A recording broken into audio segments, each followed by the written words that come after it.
My name is Elaine, and at 55, I find myself in the sterile quietude of a hospital room, the IV drip a constant reminder of the battle I'm facing, cancer. The cold touch of the sheets is a stark contrast to the warmth I used to feel at home, now a distant memory. 15 years have lapsed since I walked down the aisle to George, a widower with a bright-eyed daughter, Mia. She was 10, all pigtails and toothy smiles, eagerly accepting me not just as her father's wife, but as a mother in spirit. She became the daughter I never had, the unexpected joy in a marriage I thought would fill the pages of my life with love and companionship. George was a man of stature, a businessman whose allure was as much about his charisma as it was the way he seemed ready to build a new life with me. But time has a way of eroding facades, and his once tender patience gave way to relentless demands. I'd trudge home from my job as a financial analyst, a role that demanded precision and left little room for error, only to find a second shift awaiting me, a test of my domestic diligence I was bound to fail in his eyes. I remember his exacting standards, the way he'd scrutinize the dinner table. "Elaine, is this the best you could do?" he'd ask, barely looking at the carefully prepared dishes before him. His words were like weights, each one piling on until I felt I could barely stand. Yet I continued to cook, clean, and care for him, even when my body screamed for rest.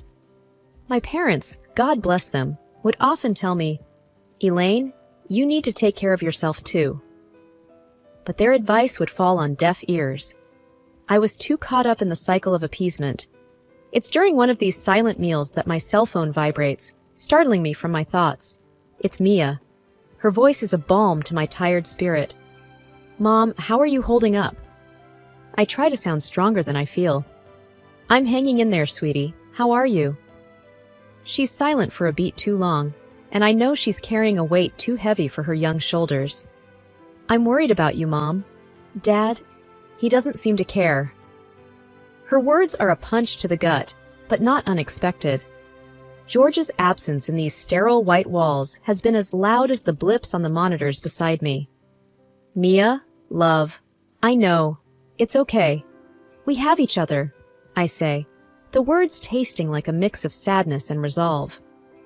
There's a pause, and then her voice, laced with a quiet strength, comes through.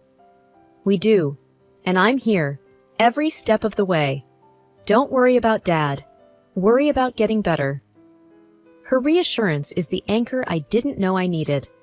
When she visits, we don't talk about George, or the cold dinners, or the way his eyes no longer held any warmth for me. Instead, we talk about her job, the books she's reading, the life she's building. Her resilience and independence make me proud, and I cling to the fact that I played some part in shaping the incredible woman she's become.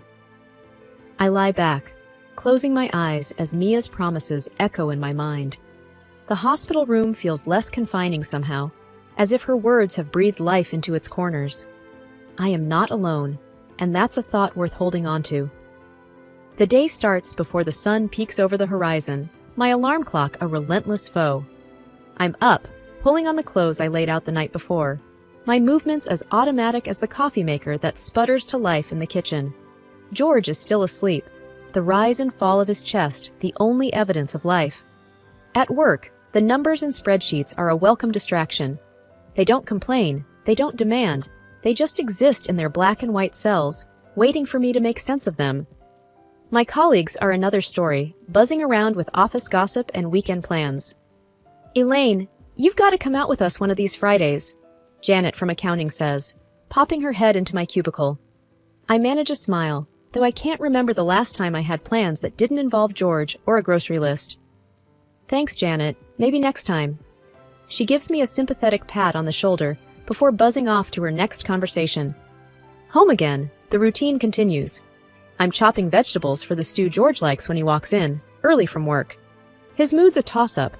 I brace myself for whatever version of him is coming through the door. "Smells good," he says, which feels like a small victory. I let out the breath I've been holding. "It should be ready in about an hour," I respond, keeping my tone even. He grunts, disappearing into the living room. The TV comes to life, and I'm left alone in the kitchen with the carrots and potatoes. I find comfort in the rhythm of my knife against the cutting board, a simple, predictable sound. Later, we sit across from each other at the dining table, a chasm of unsaid words between us. He's scrolling through his phone, barely acknowledging the meal. "It's good," he mumbles after a few minutes, but there's a distance in his voice that's become all too familiar. I nod, my own phone lighting up with a text from Mia. "Thinking of you, Mom.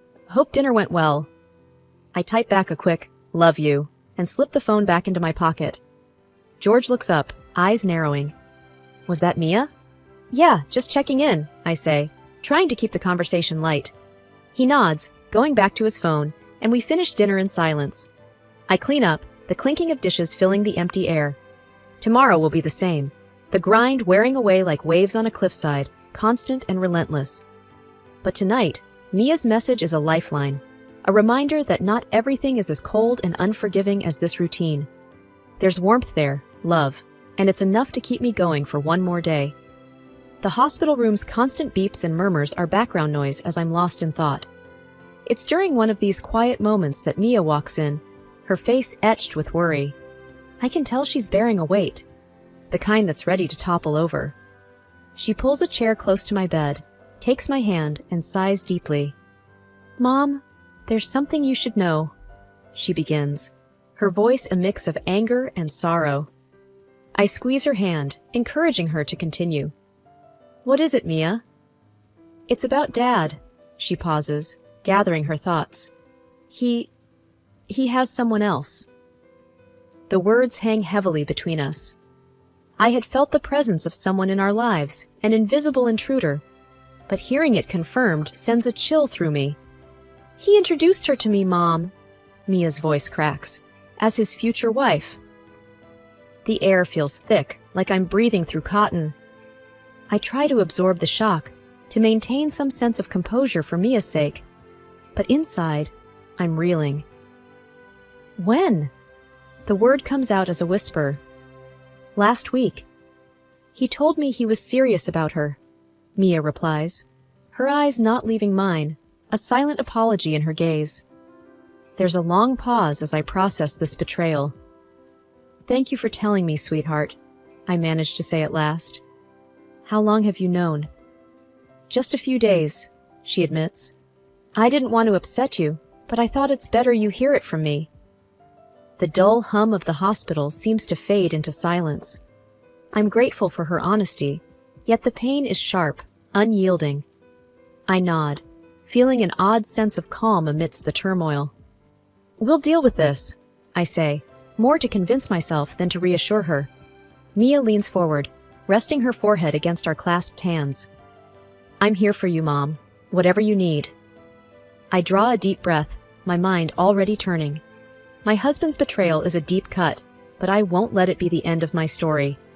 There's a plan forming, a way out of the mess he's made. And in this sterile hospital room, with my stepdaughter by my side, I feel the first stirrings of a future where I am no longer in the shadows of a loveless marriage. I will rise from this, with a cunning that's been honed by years of quiet observation. George may have underestimated me, but he'll soon learn that's his mistake. I look at Mia, her strength becoming my own.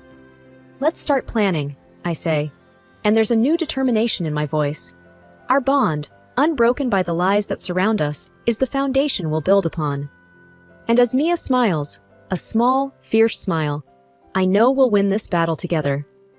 The next day, Mia arrives with her laptop tucked under her arm and a look in her eyes that says she means business. She pulls up a chair next to my hospital bed, opens her laptop, and looks straight at me. "Okay, Mom, let's talk strategy," she says with a determined nod. I can't help but smile at her spirit. "I've been thinking about that," I admit. "I want to be fair, but also, I want to protect myself and my future, and yours." Mia nods, her fingers poised over the keyboard. "First things first, we should get a lawyer, someone who can help us navigate the divorce smoothly." I agree. "Yes, a lawyer, and we'll need to gather all the financial documents. I've got most of them at home in the safe." "We can go through them together," Mia offers. "What about the house and the rest of the assets?" "I've been doing some math," I start, feeling the edge of the bed with my fingers. "The house. I think I'll let him have it." Mia frowns, surprised. "Really? Are you sure?" I nod firmly. I want a fresh start, somewhere new, without the memories. Plus, I've got something he doesn't know about. Her eyebrows raise in curiosity.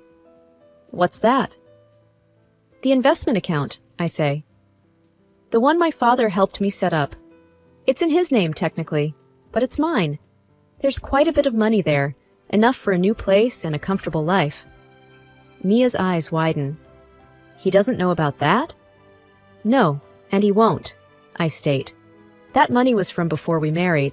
It's separate, and I want to keep it that way. Mia types away, probably making notes. Got it. We keep that account quiet. We should also think about alimony or any spousal support. I shake my head. I don't want his money, but I won't say no if it's offered. It could be useful. Okay, Mia says.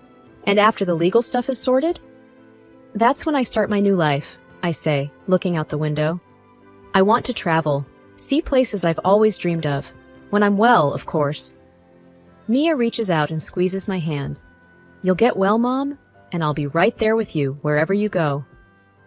I squeeze back, feeling a surge of gratitude for this girl. No, this woman, who's been my rock.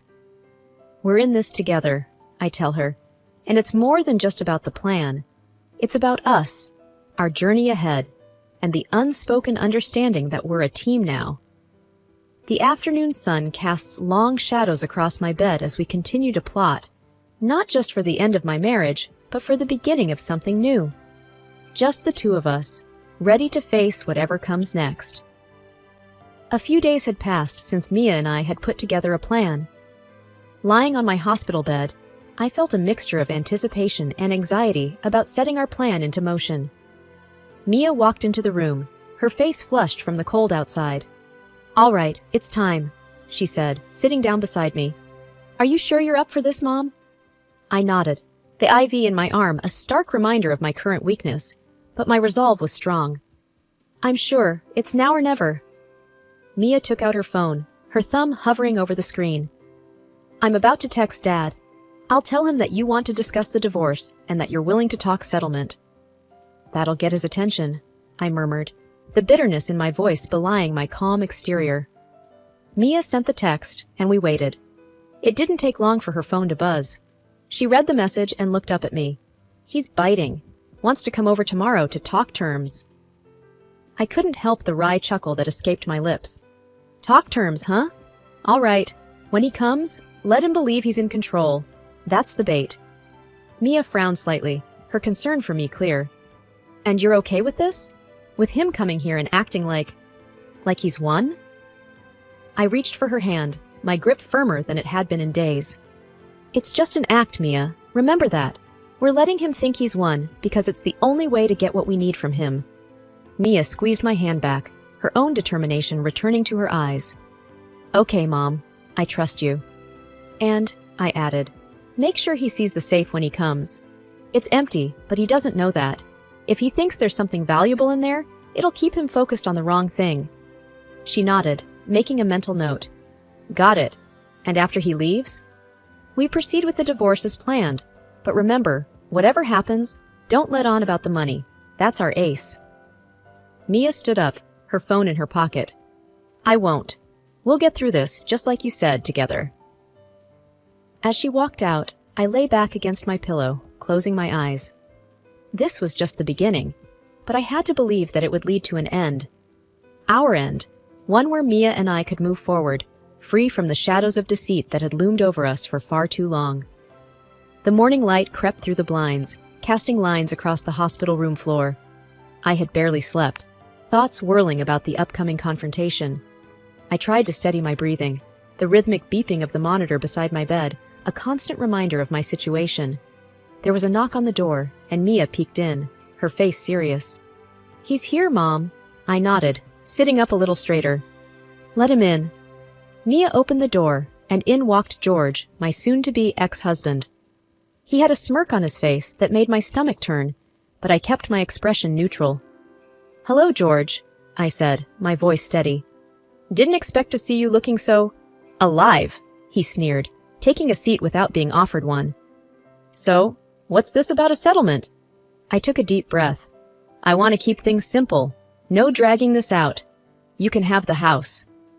His smirk widened. "That's generous of you. What's the catch?" "No catch," I replied, meeting his gaze. "I just want to end this cleanly. I'm tired, George. I don't have the energy for a fight." Mia watched, her face a mask of control. George's eyes flicked to her, and then to the safe in the corner of the room. "I suppose you'll be wanting support then?" he asked, a greedy glint in his eyes. I shook my head slightly. "No, I don't want your money. I'll manage on my own." He leaned back, looking suspicious. "What's your game here? You're giving up everything. What are you hiding?" "Nothing to hide," I said, allowing a hint of fatigue to seep into my voice. "I just want peace, George, and I think you do too." He snorted. "Yeah, peace, with a young, beautiful woman waiting for me." Mia's hand clenched into a fist, but she didn't speak. "I hope she makes you happy," I said quietly. George stood up, looking around the room once more. "Fine. I'll have my lawyer call yours. We'll get this over with." As he reached the door, he paused and looked back at me. "You're a fool, you know that? Letting go of everything without a fight." I met his gaze, my own eyes clear. "Maybe, but sometimes, letting go is the only way to move forward." George shook his head and left, the door closing with a soft click behind him. Mia rushed to my side. "Are you okay, Mom?" I nodded, feeling a weight lifting off my shoulders. "I'm fine, it's done. Now we just have to follow through." Mia hugged me, her presence a comfort. "You're the bravest person I know." I hugged her back, allowing myself this moment of warmth. Brave? Maybe. But I'm not in this alone, am I? "No, Mom," Mia whispered. "Not alone, never alone." The ink on the divorce papers wasn't even dry when Mia dropped the bomb about the money.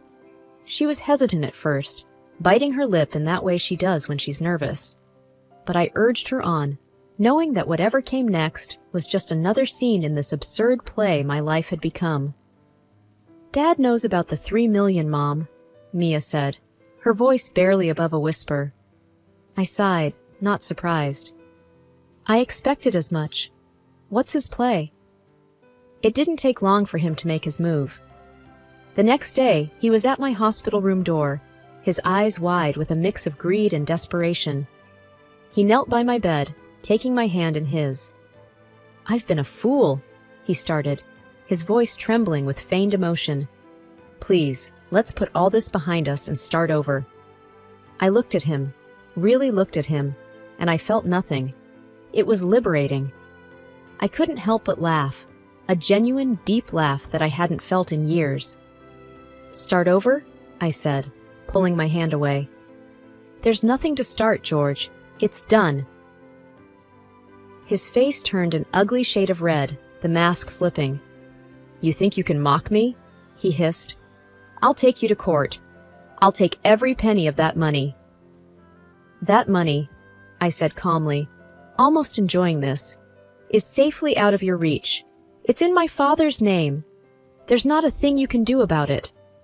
His eyes bulged and he spluttered, his anger a living thing between us. But before he could form words, security was at the door, alerted by the commotion. They didn't even need to speak. Their presence was enough. George's outburst was his final act, his curtain call. As they escorted him out, his shouts echoed down the hall, a pitiful sound that faded with each step. I leaned back against my pillows, a sense of peace settling over me. Mia, who had stood by the door, her face a mix of worry and anger, finally let out a long breath. "Are you okay, Mom?" I reached for her hand, a smile playing on my lips. "I am now, sweetheart. It's truly over." We sat in silence for a moment, the weight of the past lifting, leaving room for something new, something better. And as the door closed on the last vestige of my old life, I felt ready to face a new day. It was a clean slate, a true new beginning, and I was ready to write my own story. Life after cancer, and George felt like stepping out of a long, dark tunnel into sunlight. I bought a house with a big garden, somewhere Mia could visit whenever she wanted, a place that felt like ours, truly ours. One afternoon, Mia and I were sitting on the porch, sipping lemonade and watching the sun dip below the trees. She had been helping me unpack boxes, turning the house into a home. Her laughter was a frequent sound here, echoing off the walls, filling spaces that had known too much silence. "You know, Mom," Mia said, her eyes scanning the yard, "I've never seen you this relaxed." I smiled, feeling the warmth of the sun on my face. "I have a lot to be thankful for. I beat cancer, I'm free of George, and I have you." She squeezed my hand. "I'm just glad you're finally putting yourself first. You always took care of me, even when I wasn't your responsibility." I shook my head. "You were always my responsibility, Mia. The moment I decided to be your mom, that was it. You were my family." Mia's eyes misted over, and she gave me a teary smile. "I'm glad he's out of our lives. I've never liked how he treated you, and now we don't have to deal with his drama anymore." The sun had almost set, and the sky was a canvas of purples and oranges. I stood up, feeling more alive than I had in years. "Let's go inside. I'll make us dinner, our favorite spaghetti and meatballs." She hopped up, following me into the kitchen. "Can I help?" she asked, rolling up her sleeves. "Of course. You can start by rolling the meatballs." We moved around the kitchen together, a dance we had perfected over years of cooking side by side. As I watched her hands, so much like mine, shaping the meatballs, a sense of contentment washed over me. This is what real family feels like, I thought. There were no harsh words here, no expectations or disappointments. Just me and Mia, and a future we could shape into whatever we wanted. Our laughter and the aromatic sense of our shared cooking efforts filled the kitchen, and I knew, deep down, that this was what happiness felt like. After years of just going through the motions, I was finally living. And I had the real family, my daughter, to thank for it.